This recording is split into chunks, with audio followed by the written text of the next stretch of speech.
హరే కృష్ణ అందరికీ నమస్కారం అండి. ఈరోజు మనం భగవద్గీత నేర్చుకునే వాళ్ళ గురించి, వాళ్ళు తెలుసుకోవాల్సినటువంటి అంశాల గురించి ఒక్కసారి మాట్లాడుకుందాం. ముందుగా తెలుసుకోవాల్సిన పాయింట్ ఏంటంటే, భగవద్గీత అంటే శ్లోకాలు కాదు. అందరూ చాలామంది నేను చూస్తున్నాను శ్లోకాలు నేర్చుకోవడానికి చాలా ఇంట్రెస్ట్ చూపిస్తున్నారు. తెలుసుకోవాల్సిన విషయం ఏంటంటే, భగవద్గీత అంటే శ్లోకాలు మాత్రమే కాదు. ఆ శ్లోకాల్లో ఉన్నటువంటి సారాంశం తెలుసుకోవాలి. ఓకే. సో, శ్లోకాల మీద ఉండేటువంటి కాన్సంట్రేషన్ ఏదైతే ఉందో, దాన్ని కంటిన్యూ చేయండి.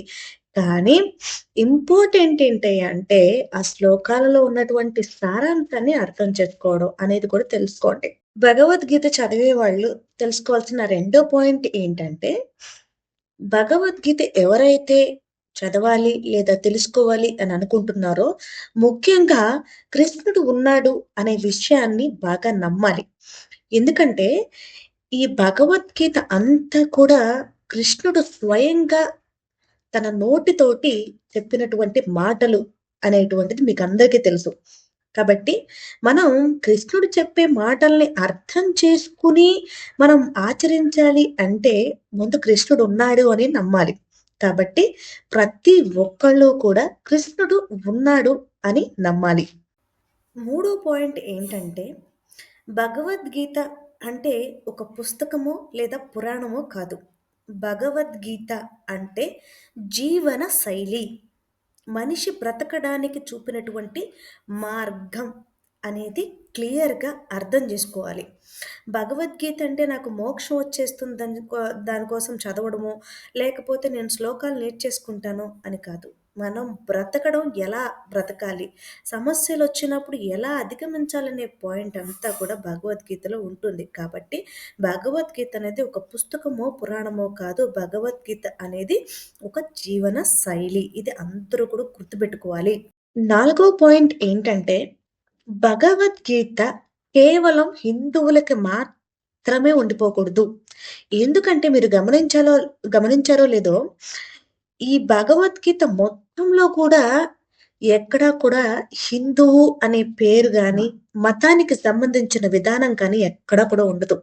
ఏ గ్రంథాలతో పోల్చుకున్నా, ఏ ఇతర విషయాలతో పోల్చుకున్నా, ఈ యొక్క భగవద్గీతలో మాత్రం ఎక్కడా కూడా మత ప్రస్తావన జరగదు.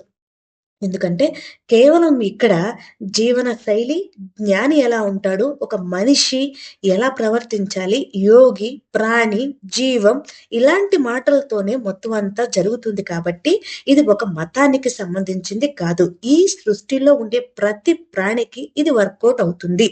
అండ్ ప్రతి ఒక్క మనిషికి కూడా ఈ భగవద్గీత వర్తిస్తుంది అని చెప్పొచ్చు. ఐదో పాయింట్ ఏంటంటే, భగవద్గీత నేర్చుకునే వాళ్ళు చాలా మంది వయసైపోయిన వాళ్ళు ఇంట్రెస్ట్ చూపుతారు. 60 ఇయర్స్, 50 ఇయర్స్ ఇట్లా పైబడిన వాళ్ళందరూ కూడా ఎక్కువ ఇంట్రెస్ట్ చూపుతారు. కానీ నిజానికి ఏంటి అంటే, అప్పటి వయసులో తెలుసుకోవడం కన్నా, ఇది చిన్న పిల్లల దగ్గర నుంచి, వయసులో ఉన్న వాళ్ళ దగ్గర నుంచి, ఇలా వయసు అనేటువంటి భేదం లేకుండా ప్రతి ఒక్కరికి తెలిసుండాలి ఈ భగవద్గీత గురించి. ఎందుకంటే ఇదొక జీవన శైలి.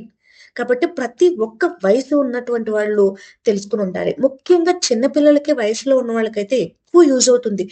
ఎందుకంటే వాళ్ళు అప్పటినుంచే వాళ్ళ యొక్క మైండ్ కంట్రోలింగ్ సెన్స్ అండ్ వాళ్ళ యొక్క బిహేవియర్ కూడా మారేటువంటి అవకాశం ఉంటుంది. కాబట్టి ముఖ్యంగా చిన్న పిల్లలకి, వయసులో ఉన్న వాళ్ళకి ఎక్కువ అవసరం ఉంటుంది ఈ భగవద్గీత. కాబట్టి వయసు అనేటువంటి తారతమ్యం లేకుండా అందరికీ భగవద్గీత చేరాలి అని కోరుకోండి. అలాగే వీలైనంత వరకు మీకు తెలిసినటువంటి జ్ఞానాన్ని మీ పిల్లలకి కూడా అందించండి.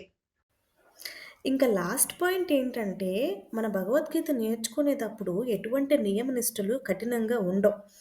కేవలం ఒక చిన్న పాయింట్స్ ఉంటాయి. అవేంటంటే శుభ్రత, నమ్మకం లేదా విశ్వాసం, అలాగే ఆచరణ అనేటువంటి ఈ పాయింట్స్ మీద ఎక్కువగా భగవద్గీత నియమాలనేది ఉంటుంది.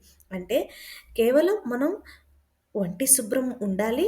అలాగే మన మనస్సు శుభ్రంగా ఉండాలి. ముఖ్యంగా మన మనస్సు అనేటువంటిది శుభ్రంగా ఉండాలి. మంచి ఆలోచనలతో ఉండాలి అనేటువంటిది అర్థం. అలాగే నమ్మకం లేదా విశ్వాసం. మనం ఇక్కడ నమ్మకం ఎందుకు చెప్తున్నాము అంటే, ముందు కృష్ణుడు ఉన్నాడు అని నమ్మాలి. లేదు అంటే మనం అక్కడ ఉన్నటువంటి పాయింట్స్‌ని నిజం అని నమ్మి వాటిల్ని మనం థర్డ్ పాయింట్ ఏనేమో ఆచరణ. ఆచరణలో పెట్టాలి. చాలామంది చేసేటువంటిదేంటంటే భగవద్గీత చెవుల వరకు కొందరికెళ్తుంది. ఒక 100 మంది విన్నారనుకోండి, ఆ 100 మంది చెవులకి కూడా భగవద్గీత వెళ్తుంది. కానీ 50 మందికి మాత్రమే మనసు వరకు వెళ్తుంది. కానీ ఆచరించేవాళ్ళు ఎంతమంది ఉంటారంటే, ఒకళ్ళో, ఇద్దరు, ముగ్గురు, నలుగురు అంటూ ఇట్లా 10 లోపే ఉంటారు. నిజంగా చెప్పాలంటే. ఉన్నది భగవద్గీతలో ఉన్నది ఉన్నట్లుగా ఆచరించగలిగే వాళ్ళు చాలా తక్కువ మందుంటారు. అంతవరకు అంత జ్ఞానం మనకి రానే రాదు. అంత జ్ఞానాన్ని సంపాదించుకునేలాగా మన ప్రవర్తనని మార్చుకోవాలి. హరే కృష్ణ. నాకు తెలిసినటువంటి విధానాల్ని నేను మీకు అందించాను. వయసు నేను చెప్పిన్నాను నేను చెప్పాను. నా వయసు ఏంటి నాకన్నా పెద్దోళ్ళు కూడా ఈ విషయాలు వినొచ్చు.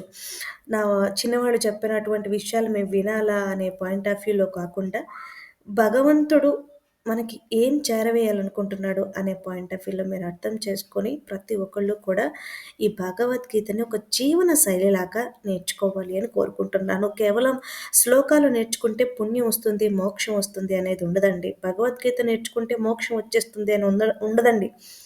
భగవద్గీతని పాటిస్తేనే మోక్షం వస్తుంది. మళ్ళీ, మళ్ళీ చెప్తున్నానండి. భగవద్గీతలో ఉన్నటువంటి అంశాలేవైతే ఉంటాయో అవి మన జీవన శైలికి అనువదించుకుని వాటిని పాటిస్తే మాత్రమే మోక్షం వస్తుంది. హరే కృష్ణ.